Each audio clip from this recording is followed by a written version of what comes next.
오늘 여러분 주님 앞으로 한 걸음 더 나온 하나님의 백성들에게 하나님의 은혜가 임하기를 주님의 이름으로 축복합니다. 사람의 날들 때문에 신경 쓰지 마시고 하나님께 갈 그날을 위해서 준비하실 수 있기를 주님의 이름으로 축복합니다. 더 하나님께 가까이 가시고 때를 따라 돕는 은혜 얻기 위해서 은혜의 보좌 앞에 담대히 나아가는 우리 모두가 되기를 주님의 이름으로 축복합니다. 어떤 분이 이런 얘기 하셨어요. 지금은 성령의 임재가 거의 사라진 시대예요. 사람들이 성령의 임재를 경험할 수 없어요. 제가 어렸을 때만 해도 제가 순복음교회 출신이거든요. 기도할 때마다 여기저기서 하늘문이 열렸고 여기저기서 통곡하며 회개했고 기도원에 사람이 미어터졌고 한마디 누가 말씀을 선포하면 그 말씀을 듣고 회개하고 다 쓰러져 통곡하고 가슴을 치면 내가 죄인이라고 그렇게 울었던 때가 있었습니다. 제가 눈으로 봤어요. 병자가 치유받고 안진뱅이가 일어나고 놀라운 기적들이 처소에서 일어났어요. 그런데 안타깝게도 지금 이 시대 우리가 아무리 애를 써도 성령의 임재가 부어지지를 않습니다. 왜 이런 일이 생겼습니까? 그 원인은 시대가 아니라 우리의 마음이, 우리 각자의 마음이 얼마나 딱딱해져 있었길래, 우리의 마음이 얼마나 단단하게 굳어져 있었길래 하나님의 씨가 아무리 선포돼도 성령의 단비를 한 방울도 부어주지 않는 시대, 눈물이 말라버렸고 감동도 없어졌고 하나님을 예배하는데 과연 얼마나 몇 명이 눈물을 흘리고 있는가. 어제 제가 큰 교회를 갔는데 교회가 얼마나 큰지 몰라요. 주차장이 운동장, 문학경기장 반만한 교회도 가보니까 얼마나 큰지. 그 수많은 그 자리에 수많은 성도들이 예배를 할 때 얼마나 은혜를 받고 눈물을 흘리고 있는가. 지금 이 시대는 제가 어렸을 때보다 고상한 예배 드리는 것 같아요. 잘 연출된 예배 드리는 것 같아요. 잘 짜여지고 잘 갖추어져 있는 예배인 것 같아요. 찬양도 그래요. 말씀도 보면 복음과 성령보다는 성도들이 듣고 싶어하는 말씀이 잘 전해지고 있어요. 그런데 감동이 없어요. 은혜도 없어요. 성령의 임재가 없어요. 목사님, 한 설교는 너무 기니까 한 15분만 하시고요. 목사님, 내용은요, 회개 절대 이야기하지 마시고요. 목사님, 더더구나 심판 얘기 절대 하지 마세요. 물론 저도 원하면 그렇게 할 수 있죠. 근데 그게 구원이라고 말하며 짜 맞출 수도 있습니다. 그러나 우리 교회는 그런 교회가 아니지 않습니까? 여러분, 예배의 주인은 따라하십시오. 예배의 주인은 하나님이십니다. 믿으세요? 우리가 사람 앞에서 지금 예배 드리나요? 여러분, 목사 앞에서 예배 드립니까? 아니에요. 누구를 지금 어떤 사람을 의식하며 신앙생활 하지 마시기 바랍니다. 성령께서 이곳에 오셔서 여러분과 1대1로 만나주시고 무식한 사람들이 모여 예배 드리든 박사학위를 받은 사람들이 모여 예배 드리든 돈 있는 부자가 예배 드리든 가난한 사람이 와서 예배 드리든 상관없이 성령의 임재가 있고 심령이 새롭게 변화되는 그 감동 있는 예배를 드려야 될 것입니다. 저는 우리 교회 예배가 그런 교회가 이런 예배가 되기를 소망합니다. 그냥 소리만 무성하고 모양만 잘 갖춰지고 화려하고 성령의 임재와 감동은 거의 없는 그런 예배 말고 예배할 때 그냥 멍하고 있다가 기도할 때 아무 생각 없이 생각은 딴 데 가 있다가 그런 예배 말고 여러분 역사적으로 보면 부흥의 시대 때는 그냥 시장에서 장사하다가 불받아요. 대학 캠퍼스 안에서 누가 성경을 읽는 거 그 소리 듣고 변화돼요. 마음에 찔려서 회개하고 대부흥의 역사가 일어나요. 영국에서 미국에서 우리 평양에서 이런 부흥회가 일어난 역사적 사실을 우리가 알고 있어요. 그런데 지금은 우리가 예배당에 나와서 예배 드려도 감동이 없어요. 아무리 하나님의 말씀을 선포해도 반응이 없어요. 그런 시대가 되었다. 제가 질문 드립니다. 여러분, 잘못을 저질렀으면 어떻게 해야 됩니까? 잘못했어요. 회개. 제가 잘못했어요. 이렇게 말해야지. 그렇죠? 근데 그 말할 때 어때요? 부끄럽죠. 좀 자존심 상하지. 그러나 계급장 다 떼버려. 목사, 장로, 권사, 집사 다 떼버리고 하나님 앞에 하나님 저 잘못했습니다. 인정하는 것. 그것이 하나님 원하시는 회개의 모습인 줄 믿습니다. 그냥 아무 말이 없어요. 잘못했는데도 뻔뻔하게 잊었습니다. 죄를 지었는데도 변명하기 급해. 실수해도 자기 합리화하는데 열을 올려. 나 어쩔 수가 없었어. 그때 그 사정이 있었어. 그럴 수밖에 없었어. 그러면서 아무렇지도 않다. 찔리는 기색도 없다. 그러면 안 돼. 여러분 어느 교회에 연말이 되어서 장로님을 세우는데 아무개 집사님 이번에 장로님으로 임직하게 되었어요. 그렇게 목사님이 얘기하니까 이 장로님이 막 우시는 거예요. 왜 우실까? 이분들은 온 성도들이 다 존경받는 분인데 그분이 나와서 손사래를 치면서 눈물을 흘리면서 이렇게 얘기합니다. 나 같은 죄인이, 나 같은 모자란 사람이 어떻게 한 교회의 어른이 될 수 있습니까? 어떻게 장로가 될 수 있습니까? 저는 죄인이기 때문에 아무것도 못합니다. 다른 사람, 정말 저보다 더 깨끗하고 의로운 사람을 세우십시오. 예전에는 이랬다고. 근데 요즘은 어떤지 아세요? 장로 안 시켜주면 제가 진짜 사실을 얘기할게요. 제가 학교 다닐 때 그 오르간 전공하는 그 친구가 아버지가 목사님, 안양에. 근데 어렸을 때 자기가 피아노 반주하다가 봤어요. 뭘 봤냐? 장로 안 시켜준다고. 그 사람이 열받아가지고. 인분 알아요? 인분? 인분이 뭔지 알아요? 인분을 바카스로 갖고 와가지고 이 강대도 다 뿌려버렸대.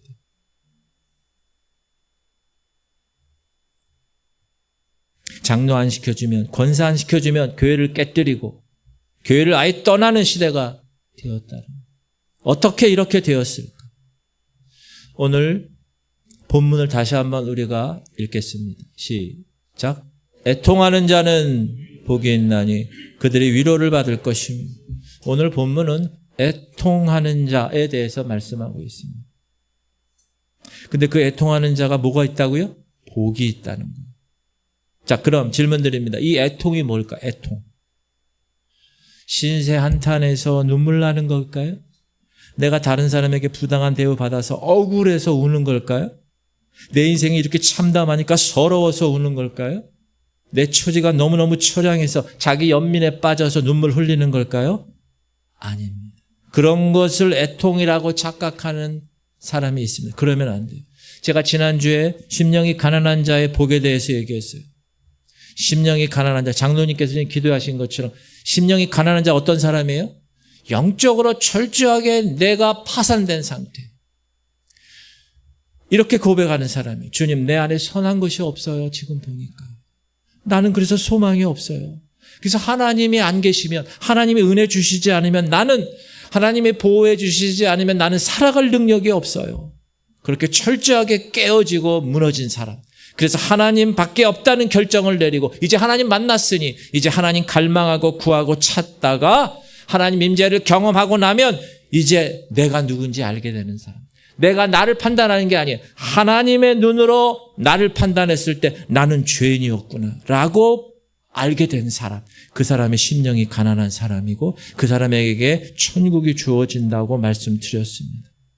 사랑하는 성도님들, 질문 드립니다. 여러분 지금 신앙생활 많이 해오셨잖아요. 한 번이라도 심령이 가난한 자가 되어 보셨습니까? 그 복을 누리신 적이 있으세요?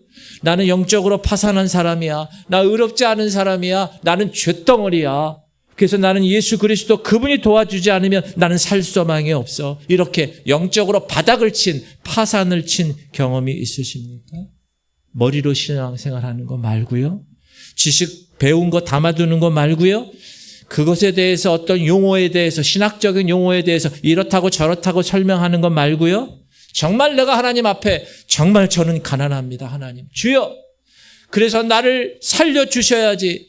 나는 홀로 살 수가 없습니다. 그렇게 외칠 수밖에 없는 그런 상태가 되신 적이 혹 있으십니까? 내 안에 소망이 없어서 내가 철저하게 영적으로 죽은 자이기 때문에, 그래서 하나님의 은혜가 없이는, 그분의 도움 없이는 살 수가 없는 사람, 그런 하나님의 임재를 경험한 사람은 달라요. 뭐가 다를까요? 입술의 고백이 달라요. 베드로가 그렇게 혼자 자기의 어부의 그 노하우를 가지고 열심히 그물을 던졌어요. 한 마리도 못 잡았어요. 이젠 나는 더 이상 살아갈 수가 없겠구나. 그때 깊은 곳에 가서 물을 던져. 이해되지 않았지만 깊은 곳에 지금 이 시간에 물고기가 있을 리 없어요. 그러나 말씀에 순종하여 의지해서 그물을 던졌더니 엄청난 고기가 걸려왔을 그때, 그렇게 자기는 내 힘으로는 살 수가 없다는 걸 파악하고 주님 앞에 모든 걸 다 내려놓고 주님을 만났을 때 베드로가 입으로 고백한 것, 주여 나를 떠나소서, 나는 죄인으로서이다. 이 경험, 이사야 선지자가 하나님의 영광을 보고 외쳤을 때 하나님을 만났어요 지금. 그런데 그의 고백, 그의 입술의 고백은 뭐예요? 화로다 나여, 내가 망하게 되었구나, 내가 죽게 되었구나. 여러분, 이렇게 하나님의 임재를 경험한 사람은 그때부터 내가 사람들 앞에 다른 사람들의 평가, 다른 사람들의 시선 얘기하지 않아요. 내 의 얘기하지 않아요. 하나님 보시기에, 주님이 나를 보시기에 내가 어떤 사람인가 알게 되면 그 시간에 엎드리는, 통곡을 하기 시작한. 왜요? 내가 어떤 사람인지 알았으니까.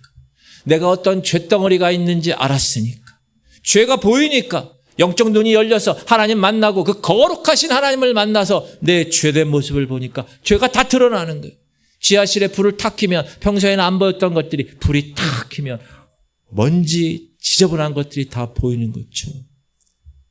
사랑하는 성도님들, 내 눈을 아무리 씻어봐도 내가 죄인 안 같지 않어요? 저도 그런 것 같아요. 저도 그럴 수 있어요. 나 목사인데 내가 무슨 죄인이야. 나 전도사인데 내가 무슨 죄인이야.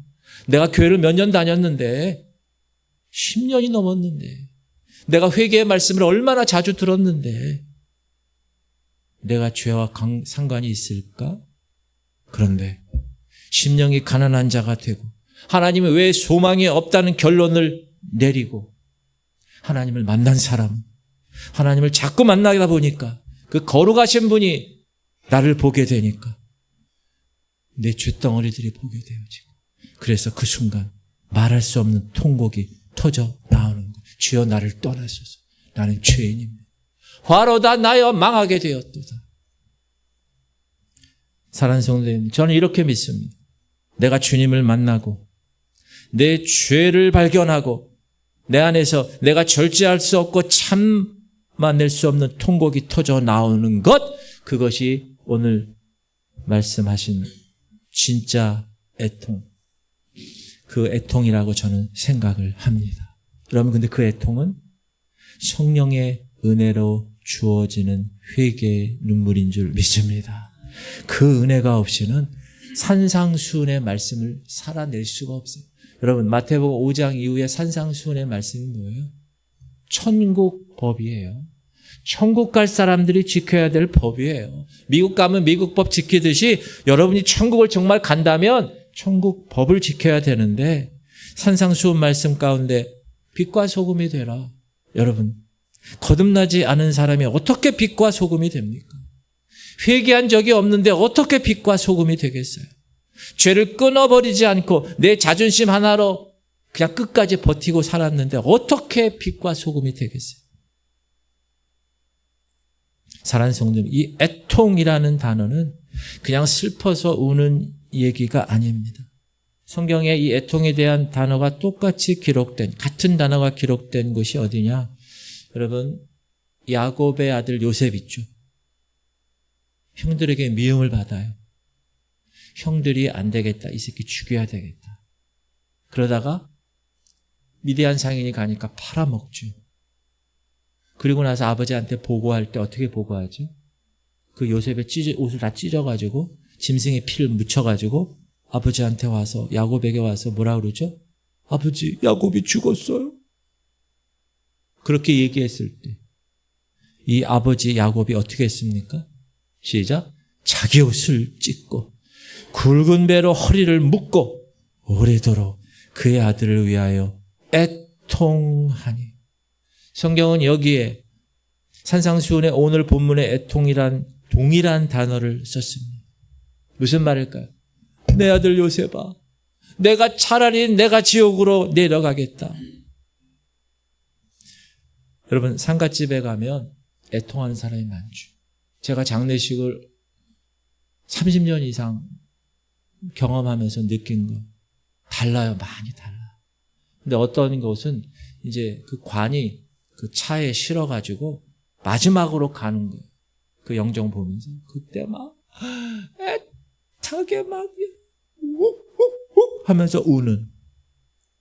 그런 상갓집에서 우는 애통하고는 정도가 다른 거예요. 여기서 애통.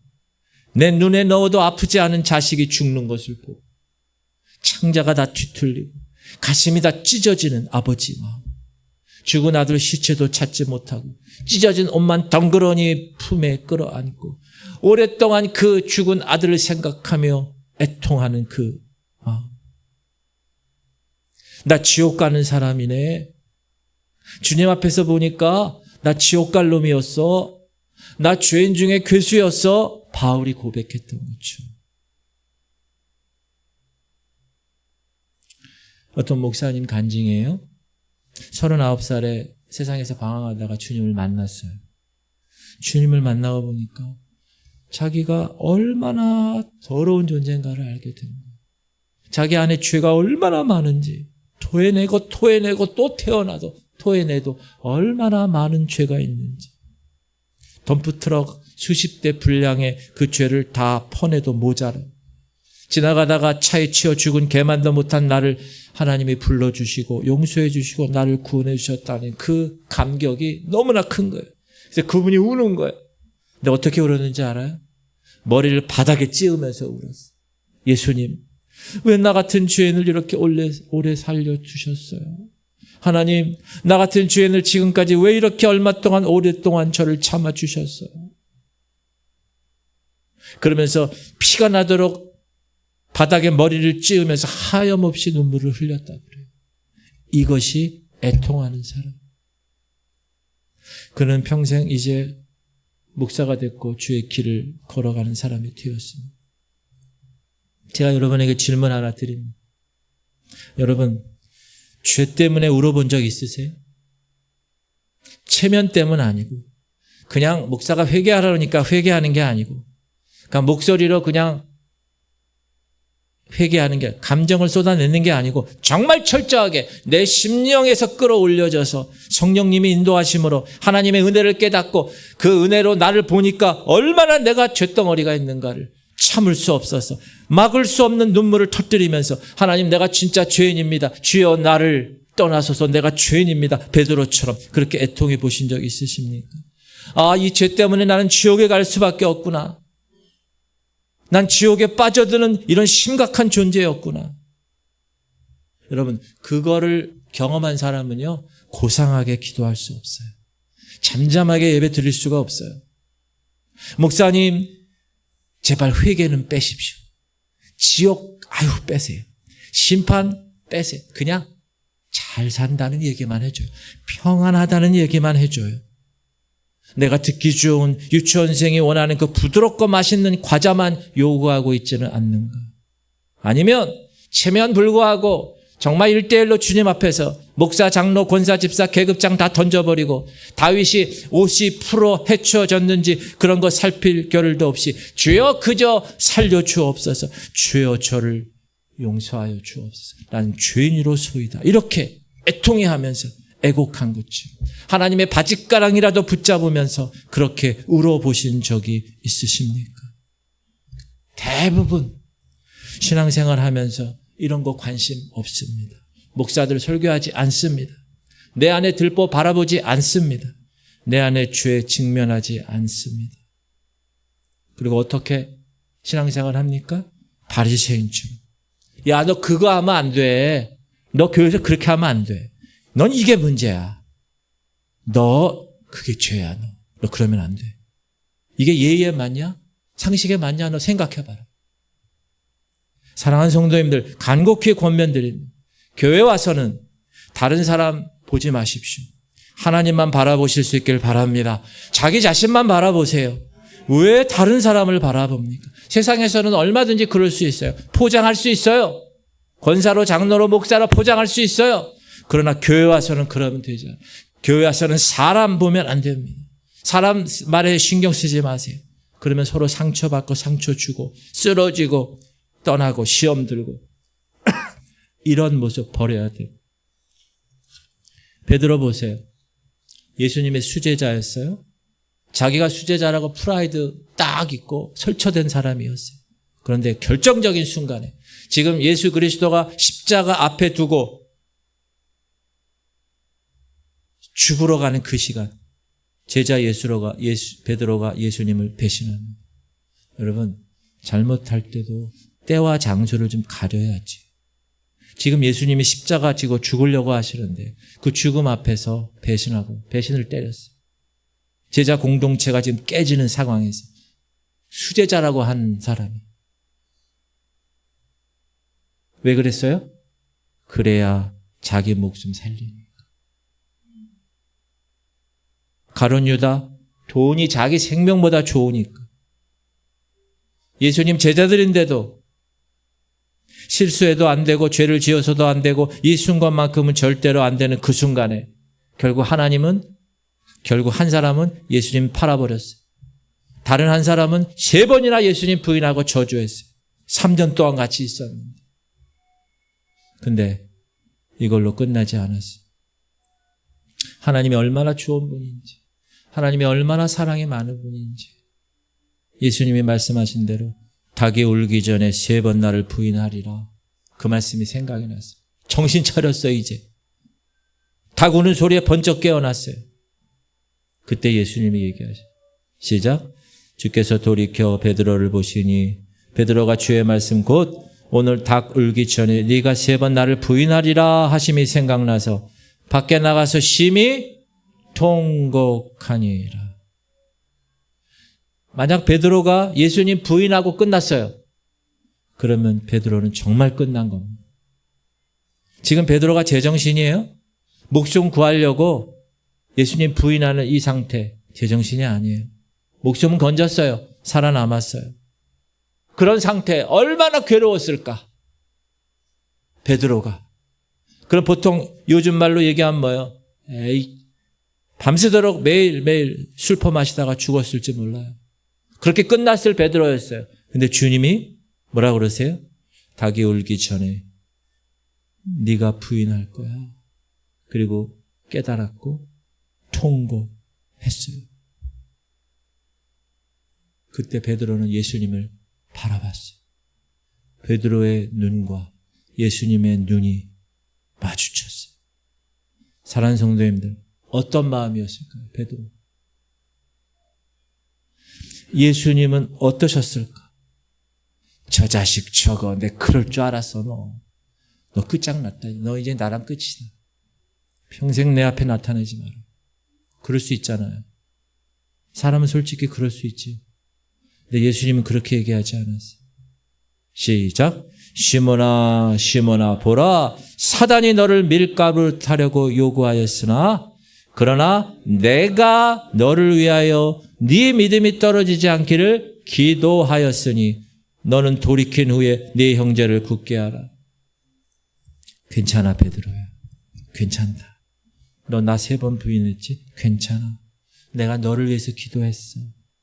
너는 회복될 거야. 그리고 이제 너는 사람 낚는 어부가 될 거란다. 예수님의 눈과 마주쳤을 때 베드로의 마음 녹아내렸을 것입니다. 베드로의 마음이 무너졌을 것입니다. 그리고 밖에 나가서 통곡합니다. 이게 애통입니다. 사랑하는 성도님들, 지금은 마지막 때입니다. 얼마 안 남은 것을 여러분도 다 보도를 통해서 알고 있어요. 지금 최근 중동의 이스라엘, 이란, 헤즈볼라, 미국 매일매일 폭격. 7조 원? 전쟁 비용. 일본, 작년 12월 일본에서 아리모리 앞바다에서 진도 7.6 대지진이 발생했어요. 캐나다, 미국에 초대형 산불이 일어났어요. 수백만 헥타르 산림이 소실되었어요. 아프리카 동부에 대기근이 들었어요. 에티오피아와 소말리아 수천만 명의 식량 위기가 닥쳤어요. 유럽에 기록적인 폭염이 닥쳤어요. 여름 최고 기온을 경신했어요. 우리가 잘 아는 코로나19 팬데믹. 전문가들은 또 다른 새로운 팬데믹이 생길 거라는 가능성을 얘기해요. 특별히 여러분, 하나님 말씀인 성경이 7,000개 이상의 언어로 번역되었어요. 인터넷을 통해서 빠르게 복음이 전파되고 있어요. 마태복음 24장 14절, 이 천국 복음이 모든 민족에게 증언되기 위하여 온 세상에 전파되리니. 그럼 예수님 오시는 거예요. 성경에 기록된 마지막 때의 징조들이 지금 현재 우리 앞에 나타나고 있습니다. 에이, 그냥 그럴 수 있겠지 뭐. 아닙니다. 우연이 아닙니다. 여러분은 말씀이라는 돋보기, 말씀이라는 현미경을 가지고 지금 이 시대의 흐름을 자세히 볼 수 있어야 됩니다. 지금 하나님의 말씀대로 이루어져 가고 있어요. 이 시대 보세요. 얼마나 악한, 최고의 악, 최고 정점의 악의 시대예요.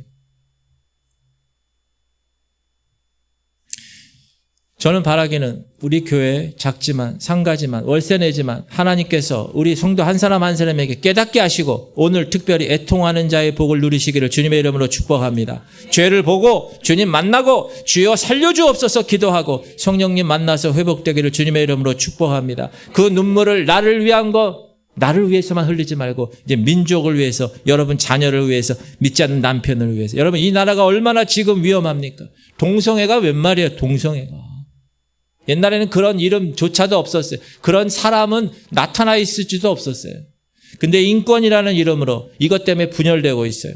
아무것도 아니에요. 이거는 사단이 지금 계속 붙들고 있기 때문에 그래요. 서로가 분열되고 있어요. 교회 안에서도 좌파 우파 나누고 싸우고 있어요. 여러분, 이때 우리가 어떻게 해야 돼요? 제일 먼저 내 영혼의 구원을 위해서 애통할 수 있어야 됩니다. 그리고 나라와 민족을 가슴에 품고 애통할 수 있어야 돼요. 할렐루야. 여러분이 먼저 나를 하나님의 눈으로 살펴보셔야 돼요. 그리고 그 애통의 마음을 가지고 죄 문제를 해결하시고, 하나님 만났으면 이제 나는 도저히 살 수 없습니다. 주님이 있어야 내가 살아갈 수 있습니다. 제가 요즘 24시간 하나님을 묵상하고 하나님 찾는 훈련을 제 혼자 하고 있어요. 길 갈 때나 운전할 때나 찬양할 때나.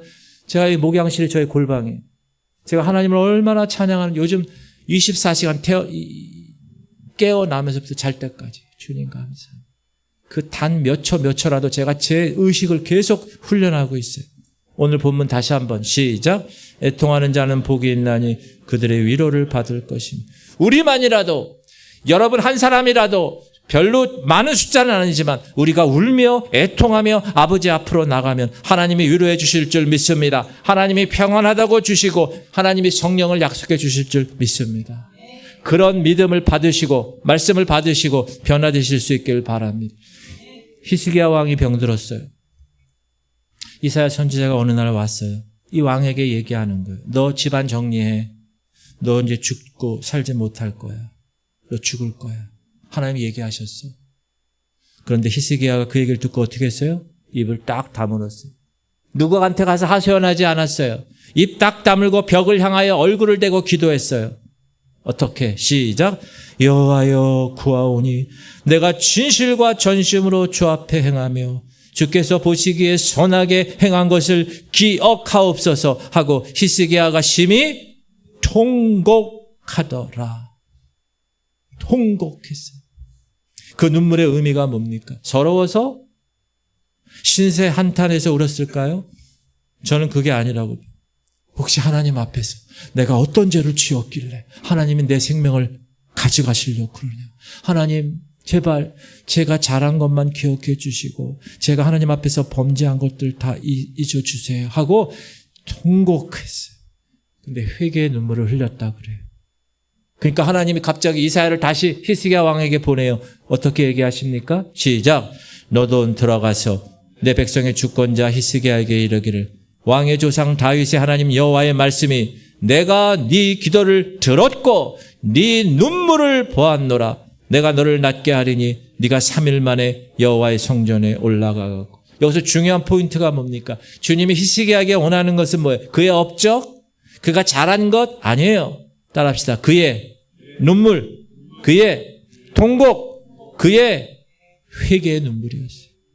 그 눈물을 보시고 내가 네 기도를 들었고 네 눈물을 보았노라. 그래서 살려주셨어요. 그래서 축복해 주신 줄 믿습니다. 사랑하는 성도님들, 애통하는 자에게 주어진 복이 오늘 뭐라 그랬어요? 하나님의 위로. 이 위로가 뭘까요? 이거는 다시 살게 하는 힘이에요. 죄인이었지만 주님 만나고 나니 이제 주님 말씀대로 살겠습니다. 그 현장에서 일어날 수 있는 힘. 이제는 나를 위해 살지 않고 주님을 위해 살겠습니다. 결심. 이게 위로예요. 사랑하는 성도님, 지금 이 시대는 신앙생활을 교회 와서 목사님 이거 위로해 주세요. 목사님 이거 좀 해줘야 돼요. 그러는 시대가 아닙니다. 여러분 스스로 홀로 서게 해야 될 시대입니다. 영적 전쟁터에서 여러분이 이제 지금 하하 호호 웃을 때가 아니에요. 가볍게 생각하며 넘길 때가 아닙니다. 환란이 어떤 재앙이 우리 앞에 놓였을지 우리는 아무도 몰라요. 그러나 저는 그 심판이 유월되기를 바랄 뿐입니다. 아멘? 사랑하는 성도님들 어떻게 해야 됩니까? 그러려면 따라합시다. 정신 바짝 차리고 나를 살펴야 됩니다. 여러분 나 자신을 살펴보셔야 돼요. 여러분이 만약에 회개한 적이 없다면 회개의 눈물이 흐르게 해달라고 기도하셔야 돼요. 여러분 하나님 만나지 못했다면 주여 살려주옵소서 만나게 해달라고 구해요. 왜? 영원한 생명이 거기에 달려있는 건데. 여러분 왜 우리가 하나님 만나지 못할까요? 그 알량한 자존심 붙잡고 살았기 때문에. 누가 나를 어떻게 볼까? 그것 때문에 그런 거예요. 감정을 붙잡고 살기 때문에 거짓을 부리고 세상과 똑같은 그런 세속적인 패턴으로 살았기 때문에 그래요. 왜 교회 안에서 좌충우돌합니까? 그것 때문에 교회가 깨지고 그것 때문에 성도와 성도의 관계가 깨어지는데 왜 그걸 붙잡고 있습니까? 그것은 영적으로 죽은 자의 모습입니다. 하나님 만날 역량도 없고 교회 안에 오래 있으니까 좋은 교회, 큰 교회에서 이렇게 고상하게 예배 들으니까 나는 하나님 만난 것처럼 착각하지만 주님은 분명히 말씀하십니다. 너의 열매로 그들을 판단하실 거예요. 여러분 열매로 판단받습니다. 다 눈을 감아주세요. 사랑하는 성도님들, 저는 오늘 우리 교회 공동체 영적 리더십으로 여러분에게 권면합니다. 여러분 준비하셔야 돼요. 어떤 준비? 주님 앞에 만날 준비. 계급장 다 떼고 주님이 날 어떻게 보실까? 여러분 주님 만날 때 뭐라고 보고하시겠어요? 저는 24시간 하나님을 의식하면서 살고 또 제가 언제 죽을지 몰라요. 여러분도 언제 죽을지 몰라요. 언제 하나님 앞에 심판대 앞에 설 줄 몰라요. 그때 제가 하나님께 보고할 내용 그거 생각하면서 지금 살아가고 있어요. 주님 맡겨주신 지구촌 교회 몇 명 안 되는 이 양들 제가 최선을 다하여 알곡으로 만들어서 주님께 올립니다. 이것이 저의 열매입니다. 물론 제가 하는 게 아니에요. 성령께서 하시는 거. 저는 그 생각 갖고 매일매일 살려고 노력해요. 그리고 여러 군데서 이제 회장이 되니까 막 설교하라고 그래요. 그때마다 제가 다짐하는 게 있어요. 주님, 이 설교가 내 생의 마지막 설교가 되게 하시옵소서. 하나님 앞에 심판대 섰을 때 내가 무엇을 보고할까? 온 세상이 다 타락했다고 하는데 하나님 우리 교회만에 하나님의 성도들에게는 성령의 강력한 기름 부음을 허락하여 주옵소서. 지금 불쏘시개 불은 살아있어요. 근데 하나님의 성령의 바람이 불지 않아 불이 홀홀 타고 있지 않는 이 시대, 주님 살아나게 하여 주옵소서. 저는 이렇게 애통하고 기도하고 싶어요. 사랑하는 성도님들, 심령이 가난한 자의 복을 받으실 수 있길 바랍니다. 하나님 보시기에 어떤 자인지 알게 그렇게 하셔야 돼요. 목사가 보고 판단하는 게 아니라 하나님이 보고 하나님의 눈으로 나를 들여다보는 내 죄가 뭔지 깨닫고 회개하는 삶. 아, 내가 지금 지옥에 빠져가는구나. 아, 내 영혼이 지금 죽고 있구나. 여러분, 자기 자신의 영혼을 위해서 통곡하며 애통하며 기도해야 합니다. 그리고 그래서 그 결과 여러분 살아났다면 이제 어떻게 해야 돼요? 이제 가족을 위해서, 믿지 않는 남편을 위해서, 이웃을 위해서, 나라 민족을 위해서 눈물로 기도해야 돼. 애통하는 자녀, 애통하는 사람, 애통하는 성도들. 하나님 주여, 이 시대가 하나님 앞에서 다시 살아나게 하여 주옵소서. 이렇게 애통하는 사람. 제가 기도 제목 3개 드립니다.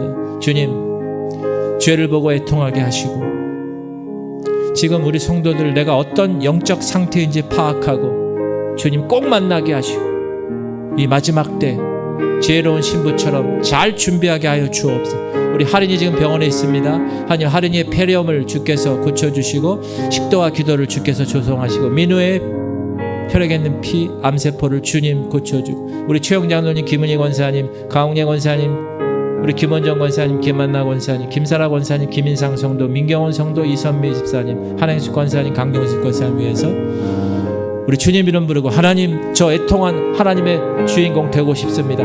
이 시간 주님 이름 부르고 간절하게 하나님, 애통한 하나님의 백성 되게 하여 주옵소서. 주님 이름 부르고 기도하겠습니다. 주여,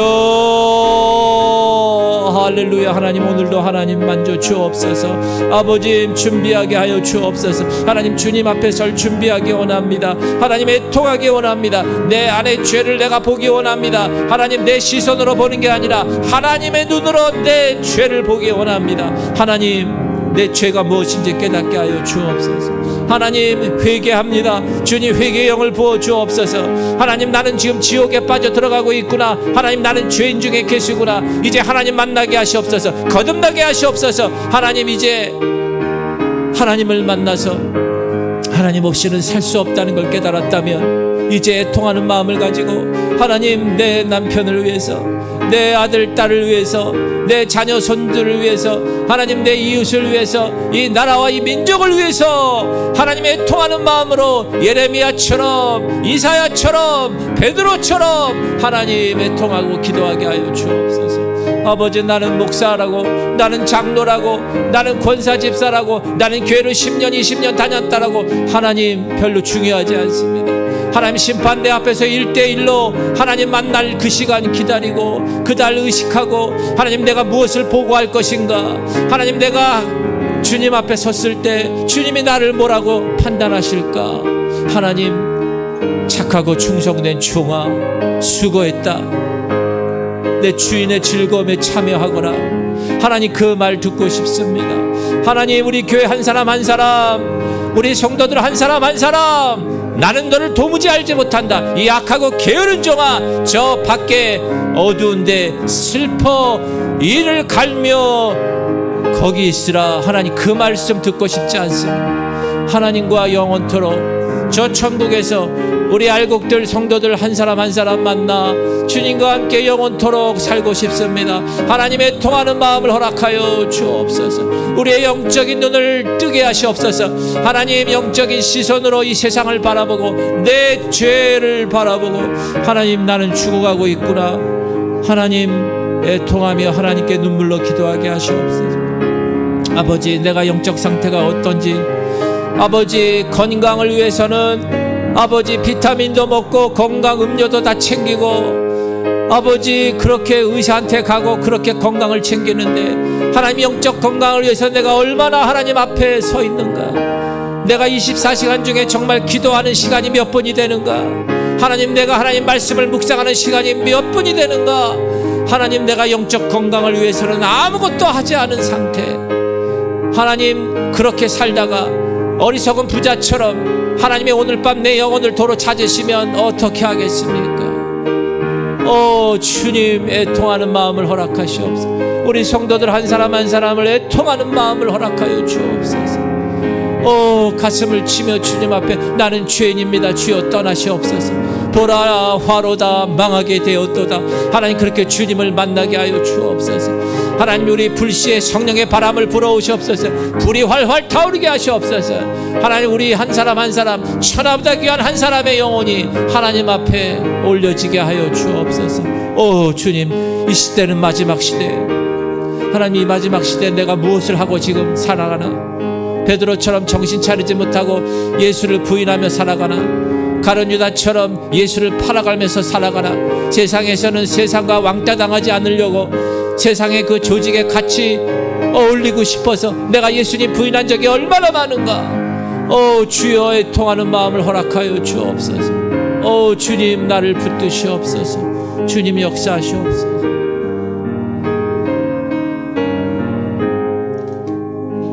하나님 오늘 주님의 말씀을 받았습니다. 애통하는 자 되기 원합니다. 주님 역사하여 주옵소서.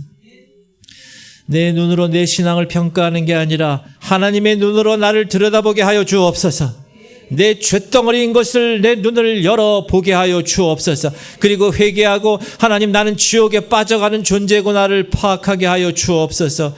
그리고 이제 주님을 만나 그렇게 살아나게 하여 주옵소서. 이제 나는 죽고 예수로 사는 삶을 살아가게 하시옵소서. 24시간 주님만 생각하며 살아가는 사람 되게 하여 주옵소서. 그리고 이제 옆에 있는 내 남편, 내 가족, 내 아들, 내 딸, 내 이웃, 이 나라 민족 위해서 예레미야처럼 눈물로 기도하는 아름다운 복된 자 되게 하여 주옵소서. 그리고 주님 앞에 다시 서서 하나님 넘어졌지만 또 일어났습니다. 하나님 넘어졌지만 또 일어났습니다. 그렇게 하다 주님 전에 주님 심판 보좌 앞에 섰습니다 하며 주님 앞에 보고할 때 나는 무엇을 보고할 것인가? 하나님 매일매일 생각하게 하여 주옵소서. 그리고 주님이 내 보고를 받고 잘하였도다 착하고 충성된 종아 하시면서 저 천국 잔치에 같이 가자. 그 음성을 듣는 지혜로운 처녀들 되게 하여 주옵소서. 하나님 이 땅이 다가 아니라 내 가슴에 핏줄 하나 막히면 심장마비로 죽고 내 머리에 핏줄 하나 막히면 뇌출혈로 죽는 5분 후도 알 수 없는 인생인데 하나님 내가 주님 만나는 그날 그것을 위해서 내가 얼마나 준비했는가. 내가 육적으로는 내 몸을 위해서 영양제를 얼마나 많이 먹고 병원을 얼마나 가는데 내가 영적인 건강을 위해서는 얼마나 내가 지금 살아가고 있는가. 내가 얼마나 하나님 앞에 서고 얼마나 말씀을 묵상하고 얼마나 내가 하루에 몇 번을 기도하는가. 그거를 점검하지 못했다면 이 시간 회개하오니 용서하여 주시옵시고 24시간 하나님을 의식하며 살아가 주님 앞에 멋지게 보고하는 하나님의 알곡들 되게 하여 주옵소서. 우리 아픈 사람은 아픈데 손을 얹고 기도합시다.